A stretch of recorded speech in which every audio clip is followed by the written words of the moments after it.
Vanessa, Ça tombe très bien. Ça Bah tombe oui. très bien, j'ai un nouveau véhicule, il fallait qu'on en parle. Vous êtes d'accord? Oh, vous m'avez pas l'air. bah écoutez, moi j'étais tranquille là dans ma montagne, loin des bruits du WRC et des voitures qui... Voilà. Qui mais font bon. du bruit. Ne vous inquiétez pas, les 100% électriques. Allez, Ah bah alors je veux bien allez, je vous venir. embarque. Allez. C'est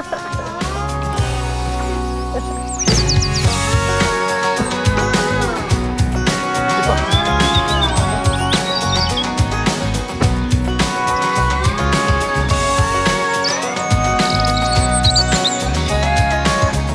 Bonjour à tous, bienvenue dans Asphalt. Nous nous sommes installés tout près de la chapelle de Notre-Dame de Miremère avec une vue imprenable sur le golfe de Saint-Tropez, un lieu de pèlerinage où le silence règne. Justement, ça tombe bien puisque notre essai est 100% électrique. Clap. I'm gonna take it all the way when I hear the music play. Cause baby, I can't help myself. I'm here to do my thing, who knows party all night Le truc long. il est bloqué. Come give me some. Véritablement tourné vers l'avenir, l'Audi Q4 e-tron Sportback représente finalement le nouveau visage de la mobilité aujourd'hui, Gilles. Bah oui Vanessa, en fait c'est le créneau à la mode aujourd'hui, les SUV, puis évidemment l'électrique. Là nous sommes dans un 100%, donc pile dans l'air du temps. Vous pensez que ça représente vraiment l'avenir, l'électrique? Écoutez, c'est un dilemme aujourd'hui, c'est vrai que c'est en pleine expansion, tous les constructeurs s'y mettent. Maintenant, je ne sais pas à long terme qu'est-ce que ça donnera, on verra, mais en tout cas pour le moment, il y a quand même une débauche de technologie, hein, surtout dans ce domaine de l'électrique. C'est vrai que Je ça pense- explose en ce moment, toutes les marques s'y mettent. Tout à fait, et il faut en profiter. C'est vrai. On reprend les lignes du SUV, les codes sur le bas, et sur le haut, on reprend les lignes plongeantes du coupé. Donc ça fait un mix qui a tendance aussi à améliorer l'aérodynamisme et évidemment à consommer moins de meilleurs coefficients de pénétration dans l'air. Donc là aussi, on a tendance à gratter, si je peux dire ça, de l'énergie avec justement une recherche au niveau de l'aérodynamisme. Des lignes fluides à l'avant et un arrière imposant qui assurent un aérodynamisme hors du commun, l'Audi Q4 Sportback e-tron combine des éléments de design caractéristiques.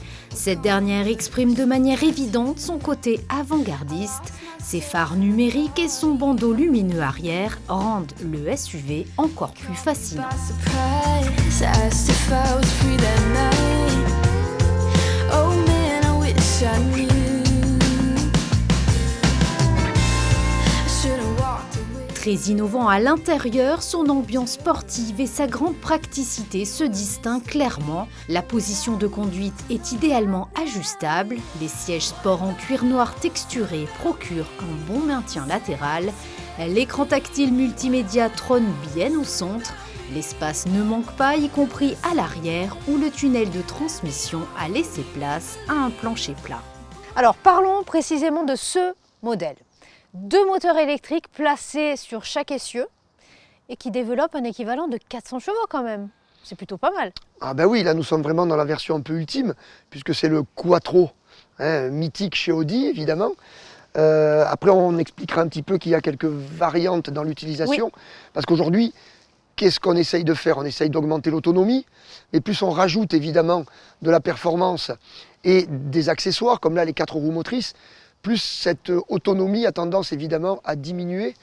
Donc c'est un compromis entre l'économie, on va dire, pour augmenter la possibilité de faire des longs voyages et toujours utiliser les 4 roues Audi qui permettent, dans des conditions extrêmes, d'être vraiment au top.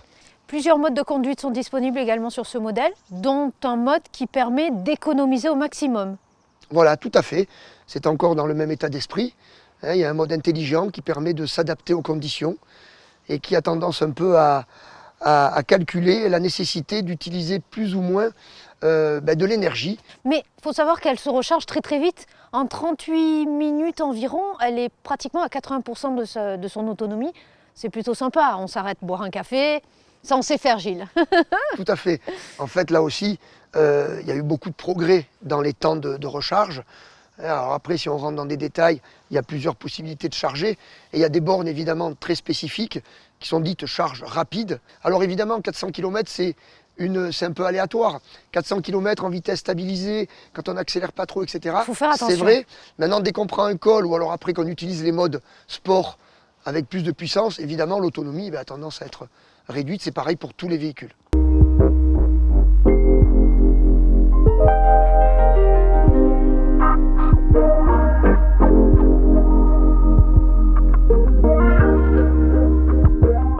Sur le papier, l'autonomie offre près de 500 km, mais en pratique, sans forcer ni renoncer à l'autoroute, le véhicule propose plutôt un minimum de 400 km. Cependant, il s'agit tout de même d'une belle polyvalence pour une électrique. Ses performances se manifestent également lors de la recharge. Elle atteint de série jusqu'à 270 kW aux stations de recharge de 800 volts. Les 4 roues motrices ne sont pas permanentes. C'est-à-dire qu'il y a une intelligence qui calcule donc la nécessité d'utiliser l'essieu avant. C'est plutôt pas mal. Voilà, parce que sinon, comme tous les anciennes versions non 4 roues motrices, non quattro, il faut bien le préciser, c'est une propulsion. C'est-à-dire ce sont les roues arrière qui sont motrices tout le temps, avec leur moteur électrique sur l'essieu. Et là, sur cette version-là, évidemment, on a un deuxième moteur, comme vous l'avez dit.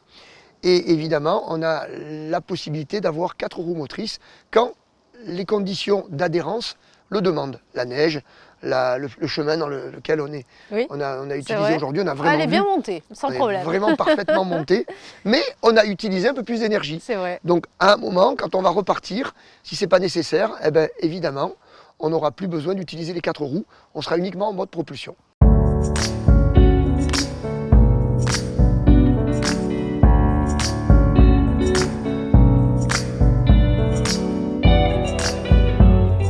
La suspension sport disponible en option offre un réglage plus actif. Les ressorts amortisseurs et l'abaissement du véhicule de 15 mm offrent un contact plus direct avec la route et donc une conduite encore plus dynamique. Le comportement du châssis est plutôt neutre, sans survirage ni sous-virage. Les 4 roues décrochent très progressivement sans perte de trajectoire. De nombreuses technologies à bord aussi, on en parle un peu. Oui, donc aujourd'hui, évidemment, il y a la possibilité de faire ce qu'on veut en programmation. Oui, hein. Ça c'est exceptionnel. On se croirait sur un jeu vidéo. Voilà. Les amortisseurs, Voilà. la direction. Expliquez-nous un peu. En fait, on peut programmer, on l'avait déjà vu sur les modèles thermiques, Oui. haut de gamme des véhicules qui existent Mais toujours c'est d'ailleurs. surprenant sur un SUV. Oui, c'est vrai. Mais aujourd'hui, il faut aussi dire que, comme c'est un créneau qui est à la mode, là nous sommes dans un SUV, mais dans un SUV coupé, on va dire. C'est-à-dire que quand on le regarde, on a vraiment Oui. on voit que c'est un véhicule qui a été fait pour être agressif, pour être sportif, pour avoir des performances. Et en fait, Mais qui reste urbain. mais qui reste urbain. En fait, on se fait un mode de conduite et un véhicule à la carte. On le configure comme on veut. Ça c'est sympa. Et ça, c'est quand même assez exceptionnel. Alors, il faut avoir une petite habitude, évidemment, même si on a tendance à être bien fait. Mais une fois qu'on a bien compris le système, en fonction des voyages, des longs voyages, en fonction des endroits comme aujourd'hui, où on a tendance à monter dans des chemins pour se balader, on adapte la conduite et c'est vraiment fantastique.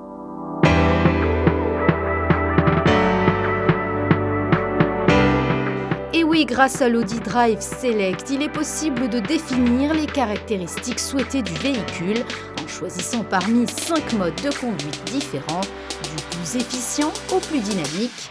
La direction progressive, quant à elle, permet un rapport variable en fonction de l'angle de braquage, ainsi qu'une assistance de direction sensible à la vitesse. Donc Gilles, convaincu par ses performances électriques? Oh oui, là quand même, on est vraiment dans ce qui se fait de mieux chez Audi. La dernière technologie, ce véhicule 4 roues motrices, C'est très joli. sportif, puissant et très joli, en effet. Venant compléter la gamme des SUV électriques, le Q4 e-tron se distingue par son design et ses nouvelles technologies.